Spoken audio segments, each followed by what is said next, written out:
माझ्या आव्हानाला प्रतिसाद देत माझ्या लोकसभा कार्यक्षेत्रातील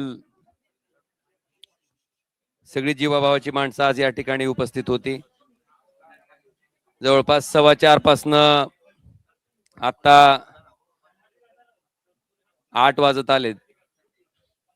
सगळ्यांशी चर्चा आम्ही त्या ठिकाणी केली, सगळ्यांचं मत त्या ठिकाणी जाणून घेतलं आणि ही सगळी मतं जाणून घेतल्याच्या नंतर सगळ्या कार्यकर्त्यांच्या, सगळ्या जीवभाव माणसांच्या ज्या सूचना आहेत त्या पद्धतीनं मला थोडी पार्श्वभूमी सांगायची की नुकत्याच झालेल्या स्थानिक स्वराज्य संस्थेच्या निवडणुकीमध्ये सगळे कार्यकर्ते त्या ठिकाणी लढत असताना सुद्धा जर धाराशिव लोकसभा मतदारसंघाचा आपण विचार केला तर एकाही पंचायत समितीमध्ये, नगरपालिकेमध्ये त्या ठिकाणी आम्हाला यश मिळू शकलं नाही।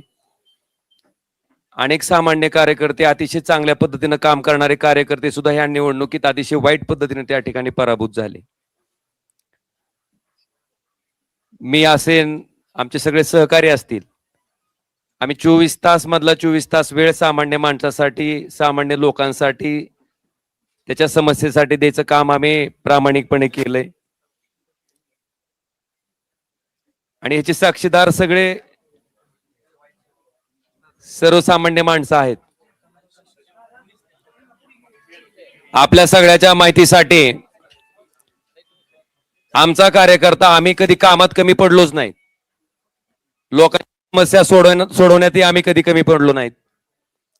पण दुर्दैवानं सत्तेमुळं त्या ठिकाणी आम्हाला या पराभवाला सामोरं जावं लागलं।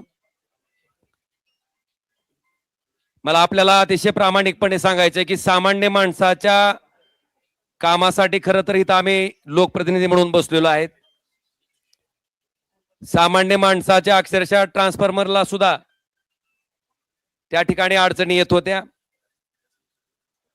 आज सगळ्यांच्या माध्यमातून त्या ठिकाणी आम्ही निर्णय घेतलाय की शिवसेना पक्षात त्या ठिकाणी आम्ही जाणार आहेत।